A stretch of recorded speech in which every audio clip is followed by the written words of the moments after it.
Okay, this video is called Endothelial Glycocalyx and Blood Flow Part 2. And so what this is about is, again, the glycocalyx being the sugar coating on top of all cells, with the emphasis here on the endothelial cells, the lining cells of arteries and capillaries, and why that's important for preventing cancer metastatic spread, and why maintaining a glycocalyx is what you want to do, and that means you have to try to avoid hypertension and diabetes and eating high-fat meals and eating high-sodium meals. Okay, so here's some of the things that endothelial glycocalyx does. It comes from this paper here. They stick up above the endothelial cells, the lining cells of the arteries and the capillaries, and they're like almost like cilia.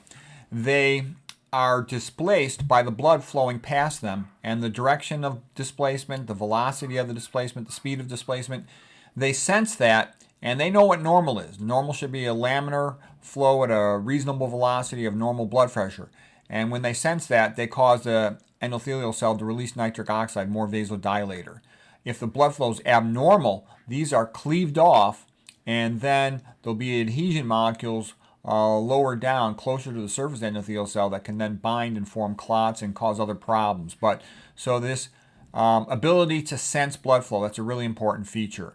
They also have molecules on their surface that identify them as self or non-self. So that's like their ID card, identity card, that the immune system will check. Okay.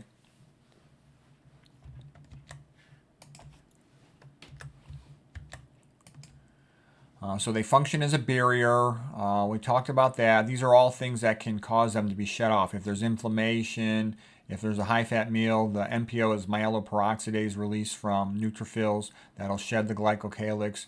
If bacteria get into the blood and release their endotoxins like LPS, lipopolysaccharide, from the gram-negatives, or LTA, lipoteichoic acid, from the gram-positives, that can also cause shedding of the glycocalyx.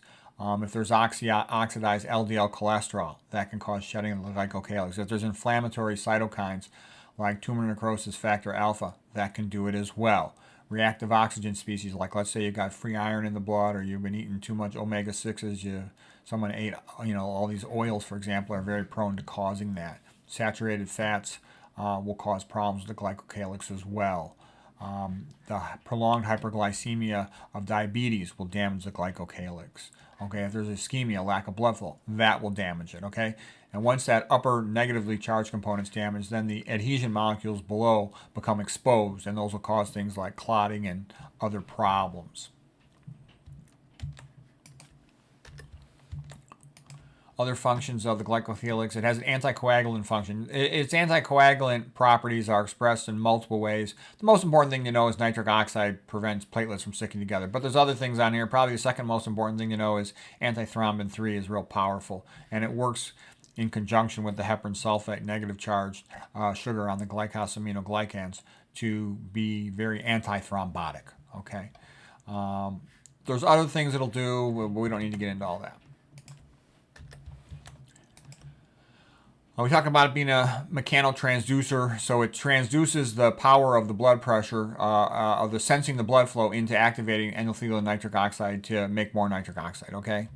When it's intact, it'll prevent angiogenesis and it's getting enough oxygen, for example, but we're not going to get into all that.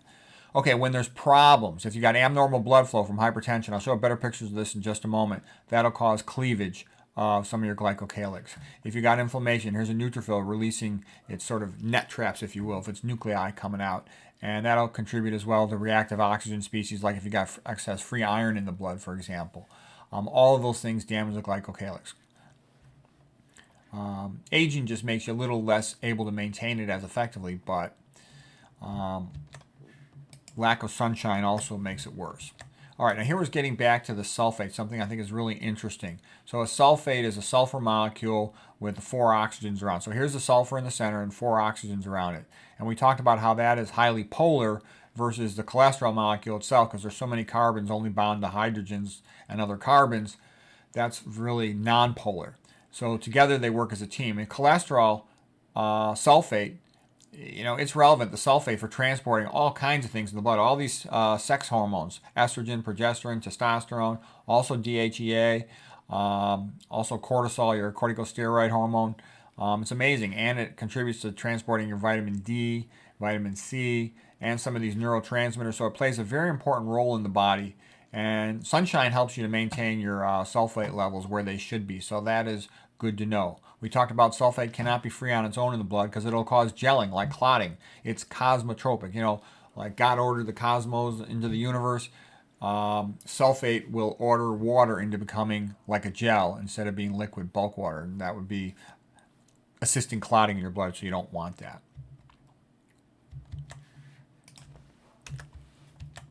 Okay, so here's some good things that sunshine does. This comes from this paper here. This one comes from this paper here. Sunshine helps produce sulfate for your glycocalyx. Sunshine also increases nitric oxide synthesis, and it goes through your body systemic. Okay, just like eating greens, like the Esselstyn paper. So these are ways you can increase the vasodilator in your body. Getting some sunshine and eating greens. I showed it before. I think I got a slide of the effect of eating greens somewhere in here. Also, the red blood cells, they actually deliver some of the sulfate from the sunshine produced from the contribution of the energy from sunshine to the endothelial glycocalyx lining. So that's kind of an interesting concept. When you exert your energy and your cells produce energy, they expel their CO2 towards the venous side of the capillary, and that makes it more acidic. And what's interesting about that is where things are more acidic, there's more protons, there's more positive charges. So towards the venous end of a capillary, there'll be more positive charges. And because of that, the negative charge of the zeta potential around the RBCs also attracts them towards that negative charge. And that helps to move the RBCs along inside the capillary, helps to move the WBCs along as well. And in a sense, it contributes to the pumping pressure of the vascular system. And what this means is the heart doesn't have to do as much work because these wonderful charge relations. This is what I meant, like the genius of how the human body works. How brilliant is that? The acidity of your waste products from metabolism have a positive charge associated with them that then attracts the red blood cells to be pulled through the capillary. That's another AO, academic orgasm. Okay, so we already talked about the cholesterol sulfates. In this case, this intense yellow is the sulfur, and the reds around it are the oxygens, and they're generating a negative charge, contributing to the zeta potential of that location. Okay, so normally red blood cells flow independently, and they're about 7 microns in diameter. Capillary is about 5 microns. They actually have to bend a little bit to go through the capillary. When they're stuck together, this brown thing here is a bridging molecule, which can be, again, LDL cholesterol. This could be uric acid. This could be an IgM antibody. This could be fibrinogen converted to fibrin, sticking the red blood cells together. Blood pressure will have to go up because it's going to be harder to push these stuck together red cells through a capillary. When they're stuck together, they're often called rouleau, which means stack of coins in French. Normally, red blood cells should flow. You can almost stick your hand out. The two fingers in the middle, like your finger number 3, finger number 4, your middle finger and your ring finger, will be like where the red blood cells are in the middle. Right adjacent to them would be the white blood cells. And then on the outer aspect of the blood flow velocity profile would be the plasma. Okay, so it's parabolic velocity profile, and that's called laminar blood flow. Laminar blood flow is normal. That's what you want. That's what your endothelial glycocalyx senses as normal. And when that happens, it's going to make more nitric oxide. All of that is good. That's what you want to happen. However, when there's hypertension and the pressure is too high, this laminar flow coming in will hit the median divider between a branch point and an artery. So this will be like, let's say, the external carotid artery and the internal carotid artery. This is a common carotid artery coming up. So here's a branch point. And this median divider is the tissue in between these two parts of the branches, of the fork in the road, so to speak. And the blood will hit this median divider. It'll bounce off of it, and then there'll be retrograde flow. When there's excessive amounts of turbulent flow and retrograde flow, the endothelial lining cells here, their glycocalyces, will be displaced in a backwards direction by the retrograde flow and a chaotic direction by the turbulent flow, and they will sense that as arterial injury, and they will shed their upper component of their glycocalyx, the proteoglycans and the glycosaminoglycans, and down below will be the adhesion molecules, things like vascular cell adhesion molecule, VCAM, okay? And that's prothrombotic, and you'll start having red blood cells clot on their platelets, and you'll form a thrombus. Atherosclerosis begins as a clot on the wall of an artery, and it always tends to occur at bifurcation points like this. In the carotid, we mostly manifest it as atherosclerosis, but in other locations it'll manifest potentially with damage to the glycocalyx and metastatic cancer cells getting subendothelial and growing in the adjacent organ. Okay. There's lots of bifurcations in the coronary arteries and right there at that point in the carotid. So that's spots where atherosclerosis forms.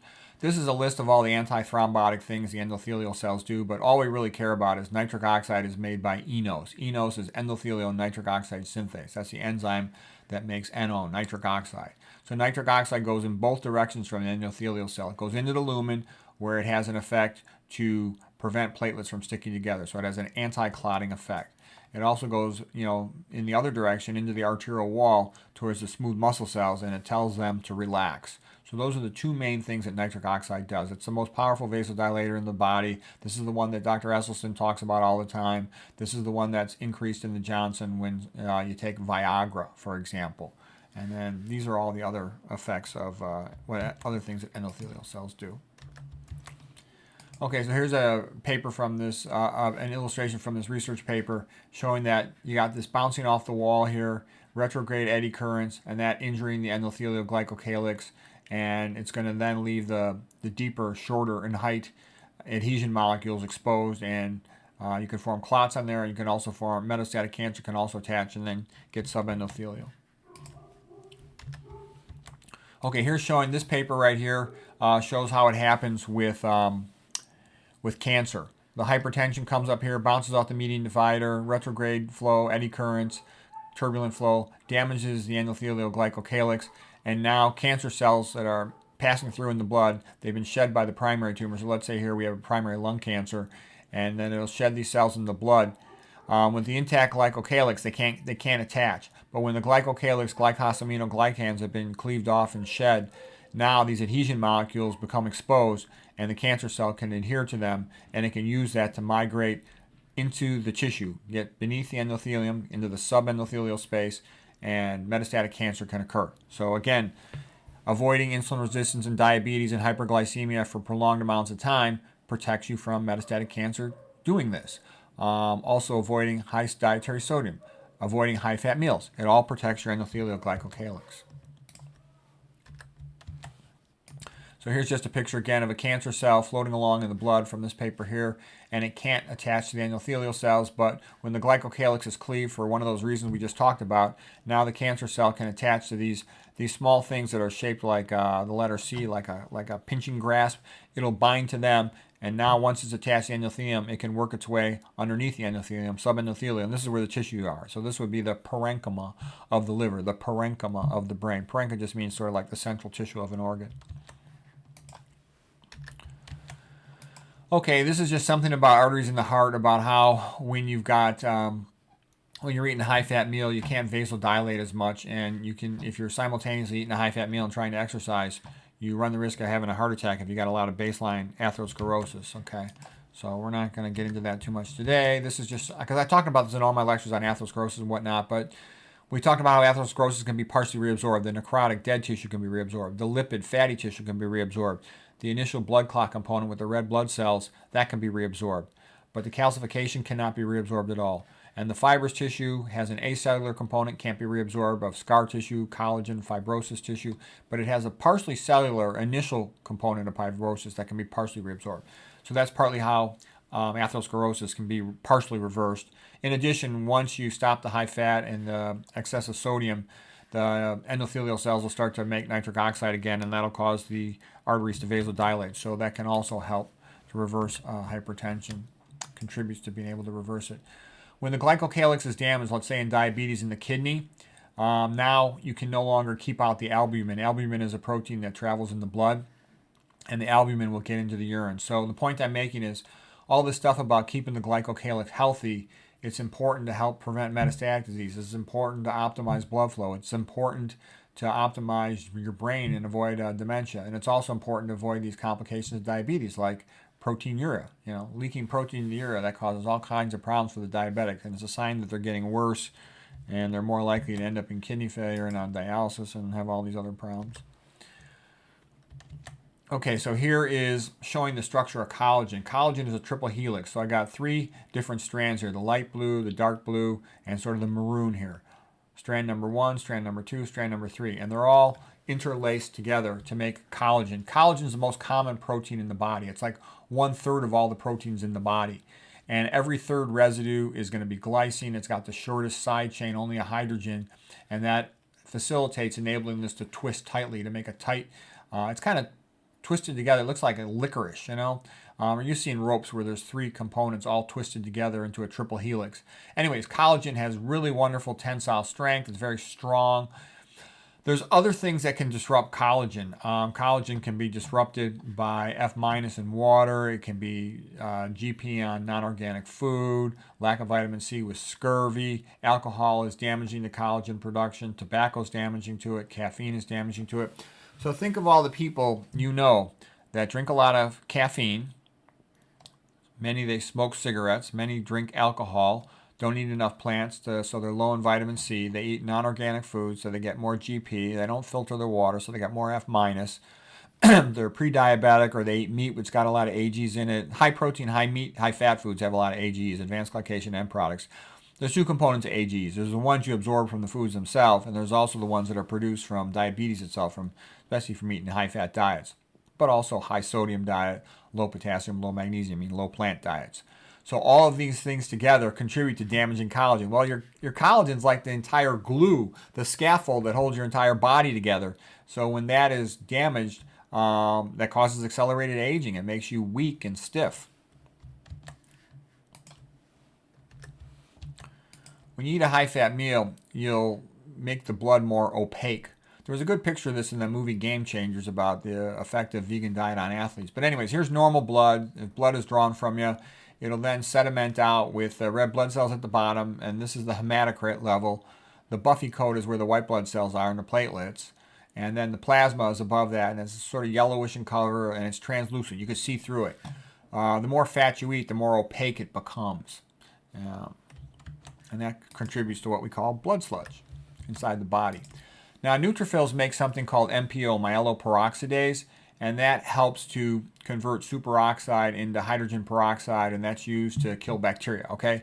So it has a normal function when used appropriately by your neutrophils as part of your immune system. But when you eat a high-fat meal, it senses inflammation by your neutrophils, and they start releasing this MPO, myeloperoxidase, and having a lot of positive charge. It'll interact with the glycocalyx, and it actually collapses the glycocalyx down. So here's a myeloperoxidase molecule, very cationic, meaning very positively charged, and the negative charges of the glycocalyx are pulled to it, and it actually pulls them down. And when it pulls them downward towards the endothelial cell, now these adhesion molecules are exposed, and the neutrophil can bind to the adhesion molecule.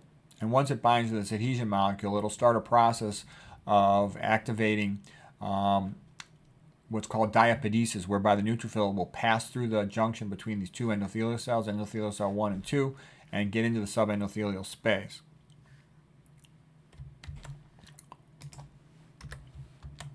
So here's just a picture of more detail. Normal glycocalyx sticking way up, hiding these adhesion receptors. But then when the neutrophil is activated by the high-fat meal, it releases myeloperoxidase, these little red circles with a plus sign in them for the positive. And then it'll collapse the glycocalyx down. Adhesion receptors are exposed. The neutrophils bind to that, and then the neutrophils start to release more cytokines that cleave more glycocalyx and activate a process whereby it's going to undergo diapedesis to pass in between the endothelial cells and get into the subendothelial space and cause more problems, more inflammation, for example. And cancer cells do the same thing. They bind to adhesion receptors, and then they can get subendothelial, and then they can grow and form a metastatic tumor. This is just showing in more detail the process of a neutrophil attaching. First of all, releasing the MPO. The MPO takes out the glycocalyx. Then it attaches the adhesion receptors. It'll even roll a little bit on top of them, and then it'll get a solid lock, and it'll then pass in between the endothelial cells and cause inflammation in the subendothelial space.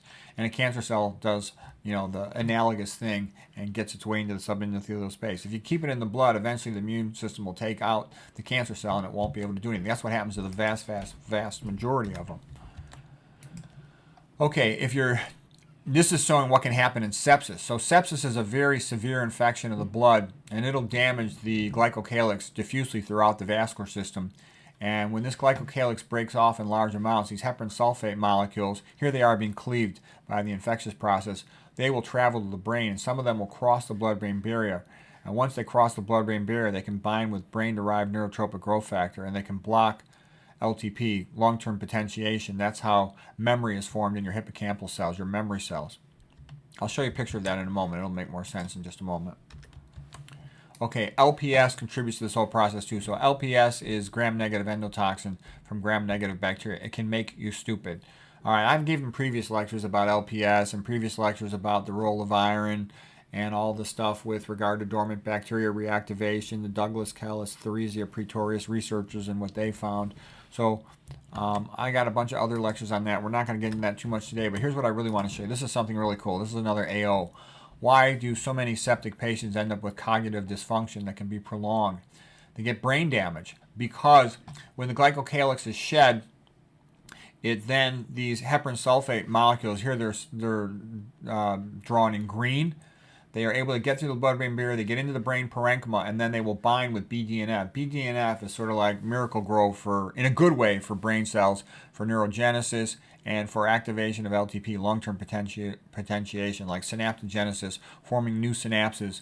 And that's what happens when you make new memories. As you associate the new thing you learn with what you already know, that's how we remember things. New synapses are formed, or synapses are modified. You can increase the amount of neurotransmitter on one side, the presynaptic neuron. You can increase the amount of receptors on the other side, the postsynaptic neuron. But anyways, when you've got shedding of the glycocalyx in excessive large amounts from sepsis, some of the heparan sulfate will cross into the brain, bind to BDNF, and then prevent the person from being able to learn. So it makes you stupid. And I wonder how much that happens in a low-grade amount in people who are just diabetic, for example. All right, so one of the big goals of all this stuff is, you know, typical American spends too much time in the so-called growth phase of mTOR being activated, and that has an effect to increase the risk of all kinds of diseases, including cancer. And you want to spend more time of your life in what you would call a maintenance phase, you know, after you've exercised. You're in the AMP, PK pathway phase. That just means adenosine monophosphate, activated protein kinase pathway. And all it means is you're in the restoration phase. You've exercised, your ATP levels are low in the cells or depleted, so your cell has to restore itself. It's a restoration phase. And you want to spend more time in this phase. Low stress, restoration phase. So that's getting onto a little bit of separate topic about preventing cancer. But anyways, that ends it for this lecture. And the focus was on how maintaining a good, healthy endothelium by the same old stuff we talked about, the low-fat vegan diet, getting some sunshine, managing your stress, avoiding caffeine. All of these things help, eating organic, they all help you to maintain your endothelial glycocalyx, which keeps you healthy. Hope that was helpful.